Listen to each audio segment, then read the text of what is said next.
I believe myself to be a stubborn person. I got Spotify Premium on a family plan in 2016, and music quickly became entertainment for long car rides before I had a data plan. I would pick out a couple artists that I enjoyed and added all of their albums to a playlist to just shuffle through and keep downloaded offline on my iPhone 5S, so I had something to listen to while I waited to reach our destination in the backseat of a car for 3 hours. In 2020, I went on a small car ride with my oldest sibling. This was an activity that I frequently enjoyed. We would just go to get coffee together and then go back to my house, but I always enjoyed it because they would always play their music. They had a very eclectic music taste. A lot of different things that I enjoyed, and I enjoyed hearing whatever was put on. But on this car ride in 2020, they had picked out a song to put on that they wanted to show me. It was Stupid Horse by 100 gecs. This is a song that is weird to go into with no prior knowledge. The vocals are high-pitched and auto-tuned to a degree that breaches the point of abrasion. The instrumental is oddly ska-inspired and gets downright cacophonous at points. The writing is weird, nonsensical, but funny. I thought the whole song was funny. I would laugh at it. It was ridiculous that this combination of sounds was put together and released onto a major streaming platform. And then I listened to it just a couple more times. And after that, I began to seek out listening to the whole album. Not to laugh at, but because I was genuinely enjoying what I heard on Stupid Horse. So I did it. I listened to the album 1000 gecs by 100 gecs, and I loved it. I still love it to this day. I am a proud gecker. Gecky. Gexton. But being interested in this weird, odd music made me curious about more. And in a time period when everybody was stuck on the internet, I began to find new artists to listen to, and my music taste began to blossom. I found nerdy rock with niche internet followings like Lemon Demon and Tally Hall. I listened to experimental rap like JPEG Mafia, Danny Brown, and Death Grips. And I went through the discographies of indie rock darlings like Car Seat Headrest and Neutral Milk Hotel. I really loved all that I was finding. I even began to amass a small vinyl collection that I'm still trying to up the numbers of to this day. And I'm still trying to discover new artists and find new sounds that I enjoy, and I love it. I'm an alt-rock DJ at my college, and I love being so involved with something I'm so passionate about now, just the act of listening to music and looking at it at any critical level. I really love it. I believe myself to be a stubborn person. Throughout my life, I never gave movies much thought. Sure, I watched them plenty, but to me they were just entertainment.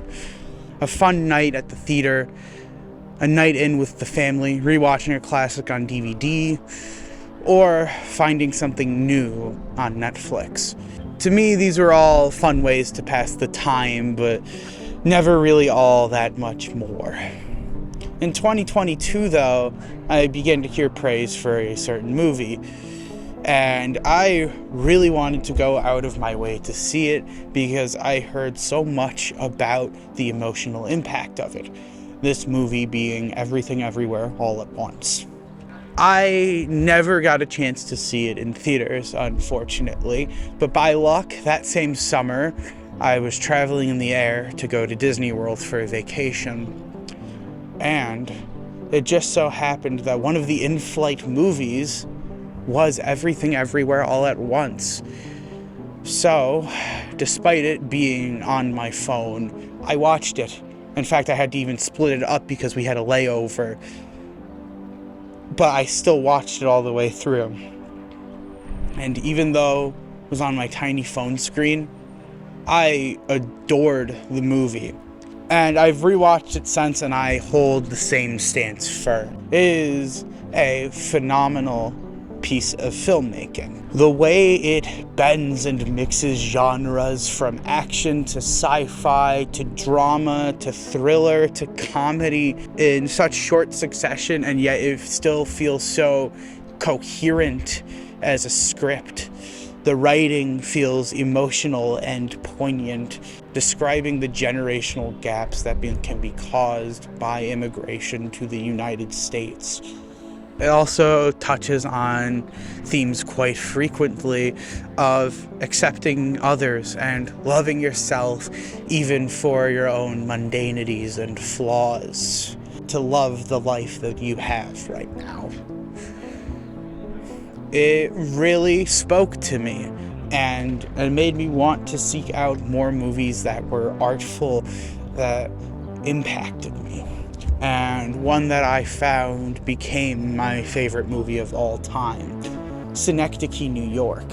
It's this surreal, depressing crawl through the latter half of a man's life. The movie takes place over around 40 or 50 years, which sounds infeasible, but the way it stitches together scenes and plays with the unspoken time period each scene takes place in, and the subtle techniques taken to age Philip Seymour Hoffman's face, makes it work. The way that these threads all tie together even so long later. The way that this man is clinging at a chance to be recognized, but can't finish what he started before he dies. I also began to dig into the works of David Lynch, being enthralled by his no-compromises creative nature, even if often my thoughts while watching ended with a question mark, then a period. His films and TV work are still something that I adore and frequently hope to revisit. On pretty much the other side of the coin, I also really enjoy Damien Chazelle's work, specifically with Whiplash and La La Land. I consider La La Land my second favorite movie. I think the musical numbers are quite great. I think the storytelling and the way that emotion is portrayed is quite fantastic. Cinematography is standout with the way that it even tricks you into thinking that there's all these long takes. The dance numbers, the colors, the scenery, it's all just perfect. And then Whiplash, I have similar feelings about, minus the musical numbers, because last I checked, Whiplash is not a musical. I even took interest in new movies coming out. I went to theaters by myself to watch Kinds of Kindness. I knew it would be weird enough that I would feel bad taking anybody with me. And I loved it. I would call Kinds of Kindness my favorite movie of 2024. It was cryptid, twisted, and at points uncomfortable. The three stories it tells all feel thematically linked. The cast does a great job at portraying completely unique characters in each fable. And after watching Poor Things that year, seeing Emma Stone and Willem Dafoe in it made me excited to watch. I feel like I found a lot that impacts the way I think about things creatively, and there's even a lot more I haven't talked about here. I plan to continue watching more old classics and new movies that take my interest. I believe myself to be a stubborn person. Video games have been around me my whole life. All of my siblings were into them in one way or another. My oldest sibling kind of had a little bit more of a mishmash taste. They're into a lot of different things. My sister often was into more Nintendo properties like the Mario and Zelda games, and my older brother was often into more like gritty games like first-person shooters. I played my first video game at age 4 with Wii Fit. It's a pretty good first game. I don't really have to learn much about fine motor control. I can just kind of walk around and move around on the balance board and it'll do what it needs to. It was a good fit, and the Wii was a good fit for me. I loved that thing. That would continue to be my main video game experience for the next couple of years. That main menu ambience would call out to me. I would love seeing my me in different situations. The unique things I had to do in games, it was all something I loved so much. It was something that I also did with my family quite frequently. It was a great time. And in 2012, that just got better. Because for Christmas, my family got a new Xbox 360. I say new because our previous one had succumbed to the red ring of death. Although the new one we got was free from that issue. And I know that because it lives to tell the tale on my bedroom media shelf. Along with the Xbox 360, I got a Microsoft Points gift card. Being a young child, I had no idea what this meant, frankly. But then my mom explained to me that I could buy Minecraft with it. That is how you got my interest. Minecraft was a game that, throughout that year, was beginning to captivate me. I would play the light version on my mom's iPhone 4S. I remember not closing out the app in the app switcher so I could go back to worlds I was building on. My brother also owned it on our home computer. However, he never let me play it, and my home computer died before I could get a chance to. So, Minecraft on Xbox 360 really was my first time playing a major, full version of Minecraft, and I loved it. I would mainly play in creative. Survival was never really my thing. I would often build to destroy. The pyrotechnics in that game often fascinated me. I would even go into the tutorial worlds, and I would parkour around the ruins of the prestige buildings I just blew up.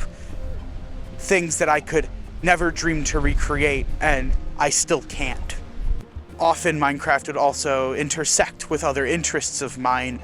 For instance, I often found myself rebuilding Five Nights at Freddy's maps in Minecraft, recreating that black and white checkerboard floor with wool, and then realizing that I lined up the pattern wrong, so I had to redo it or just accept it. Another game I ended up playing on the Xbox 360 was the Orange Box. The Orange Box is a game compilation that includes some of Valve's best titles, and the one that I played was Portal. Portal took my interest because it is such a simple puzzle game. You just gotta move around these blue and orange portals and learn the different elements to go from point A to point B. That's it. But it was a game that called to me as a kid because it was just so unique and different from anything else I had played at the time. The white, sterile walls of the testing chambers, the lonely atmosphere, the cold, sarcastic robotic voice booming over the intercom, the often dark, foreboding pieces of music that played that just kind of gave a little bit of an odd tension to the whole game. It enthralled me. I spent the next couple weeks of my allotted time allowed to play video games beating Portal. And once I did that, I moved straight on to Portal 2 because we also had Portal 2 on the Xbox 360. And I loved Portal 2 even more, even though the atmosphere is much less isolating and sterile and cold. What they do with the testing facility is so damn unique. I love exploring this massive place. It feels impossibly large, and I adore that wholly. It's phenomenal. I remember the memories of exploring the abandoned Aperture facilities, and that still remains one of my favorite areas in a game to this day, just aesthetically. It looks fantastic. I love the way that they world build, how awful Aperture was in such a comical way, how unsafe their testing was, how grossly mismanaged they were. It's hilarious and genius. If you were to ask me what my favorite game of all time is, I would say the Portal series. If you told me, well, that's a game series, pick one, I would probably say Portal 2. I prefer Portal 2, but both just go hand in hand so well that I love both. Also, Portal 2 notably takes a much more comedic and straightforward direction with its story, which I personally enjoy, but I understand why people would prefer the writing of Portal 1. The next console I got was the Wii U. I would consider that like the console I grew up with. I plan to go more in depth with that another day, and another script I still need to finish writing. But the Wii U does not particularly fit into my history here. I loved it, but none of the games really ever stood out to me as favorites or ones that greatly influenced my journey playing games. The next console generation I got was the PS4. The PS4, I have to say, was probably similar to the Wii U in the sense that it didn't really influence me as heavily. The one game I could say that influenced me that I played on PS4 was Fortnite, and I'm not going to make an extended section talking about Fortnite. You could not make me do that. However, a couple years after getting a PS4, my family gifted me a laptop for Christmas. This was my first time ever owning a PC of any kind, and I was so damn happy about it. Of course, one of the first things I installed on it was Steam. I don't need to explain to you what Steam is, but to me, I loved the idea of it. I remember buying CSGO my first day having it, and I played so much of that game, even though I could not care too much about it anymore. It still holds an important place to me, it's just one that I never got good at. But the games that I mainly played were Valve's single-player offerings.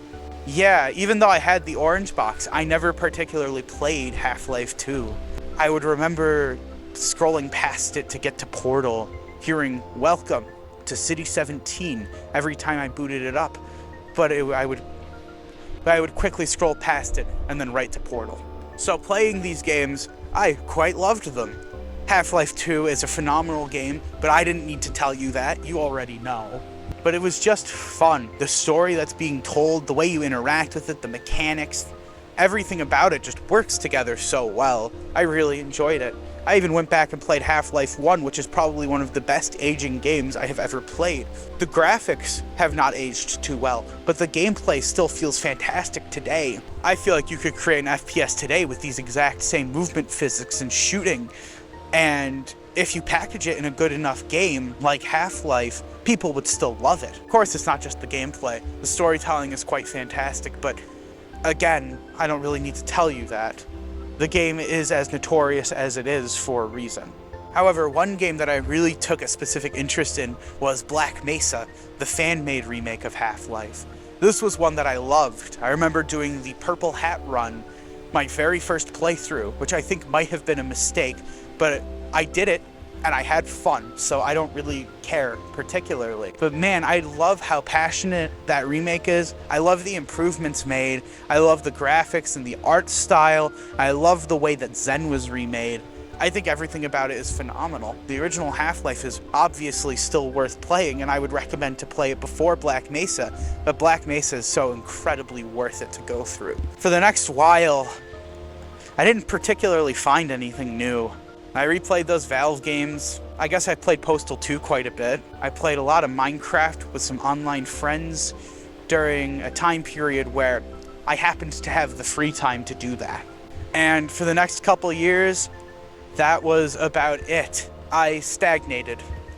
In 2024, I got a Steam Deck with money I had saved up from the small job I was working, and frankly, it helped a little bit.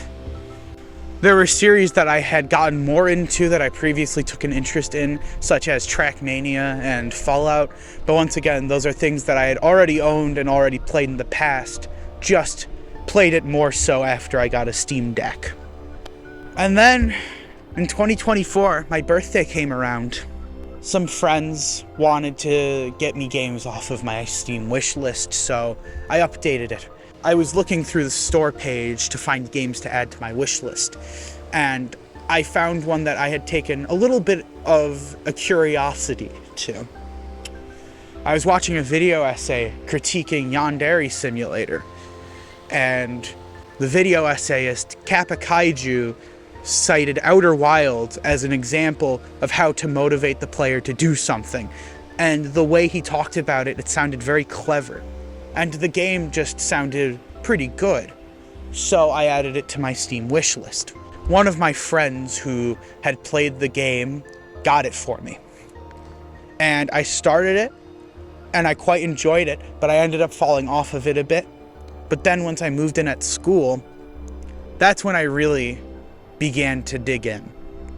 And I think Outer Wilds is now one of my favorite games of all time. It's tough to talk about, and I don't particularly want to go into detail in this specific video. I would like the game to have its own time. There's a lot to talk about with it. And also, the game is just difficult to talk about in general. The game can truly only have a single playthrough. The progression is entirely based on your knowledge of the game world and how certain mechanics work. So once you solve a puzzle, as long as you remember the puzzle at all, it'll never be an issue.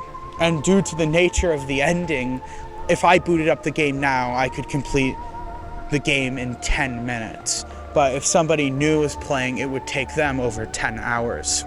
But because of this unique nature, it makes the game feel so much more impactful.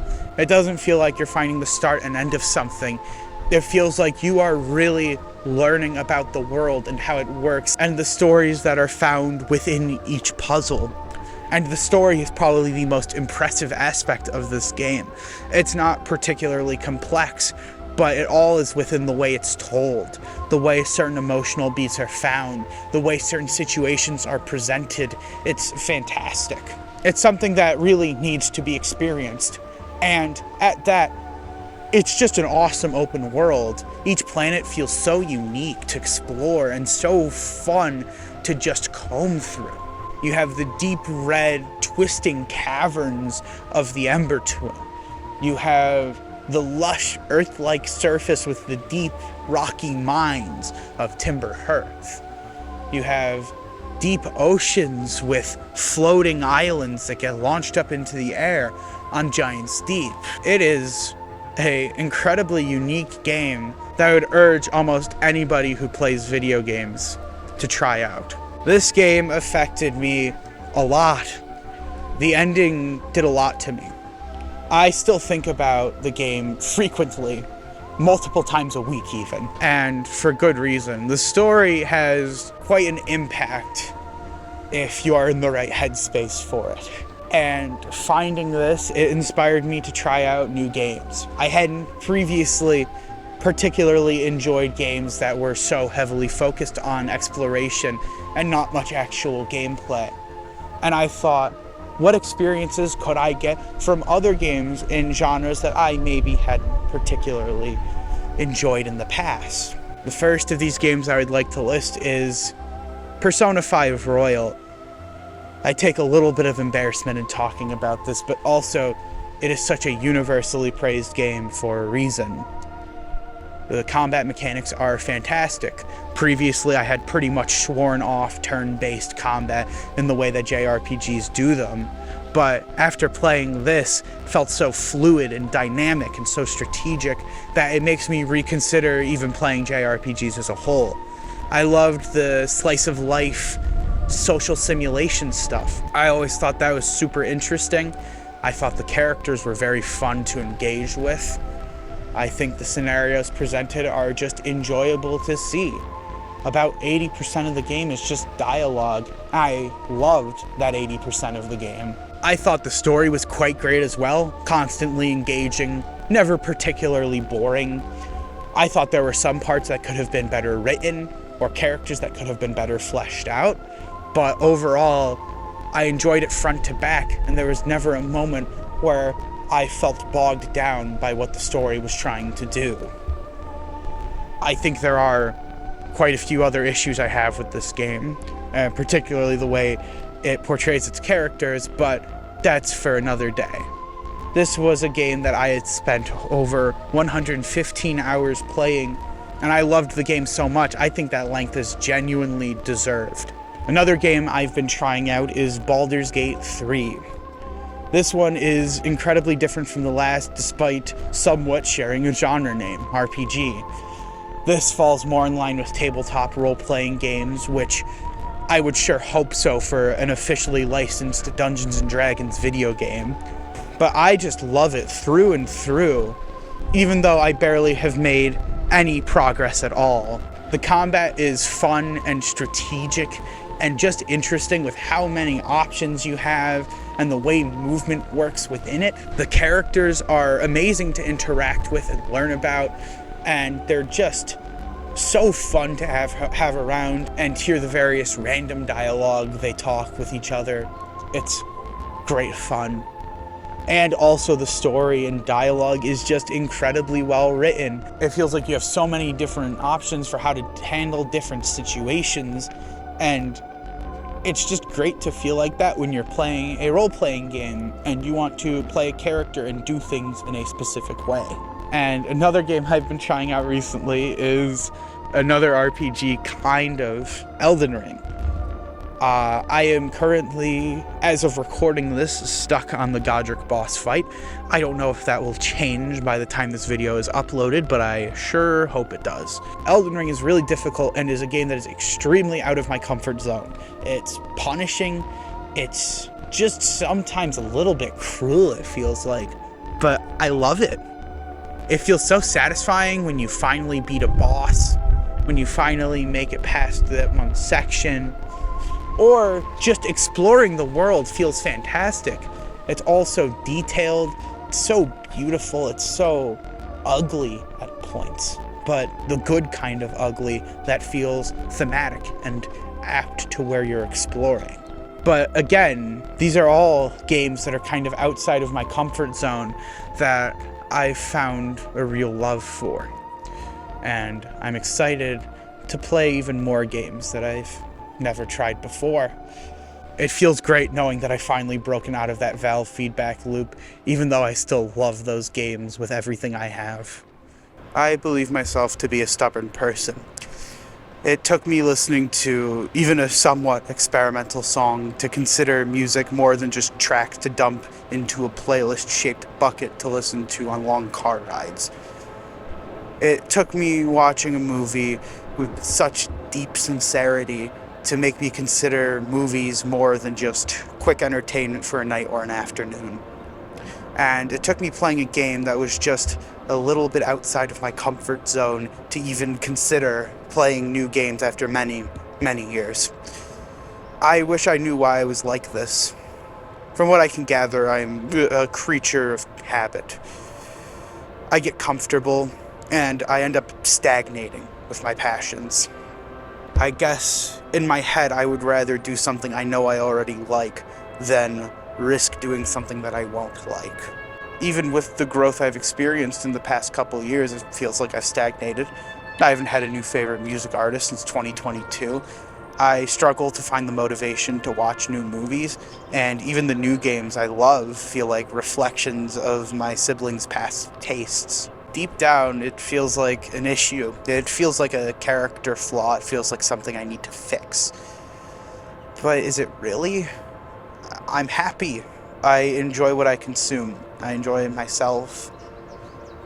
So, I don't see it as all too much of an issue.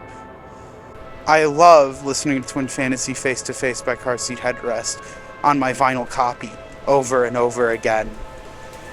I love rewatching movies I've already seen that are my favorites, just to re-experience them and to find new details. And I love playing Portal again for the 15th time, because that 15th playthrough feels just as good as my first over a decade ago.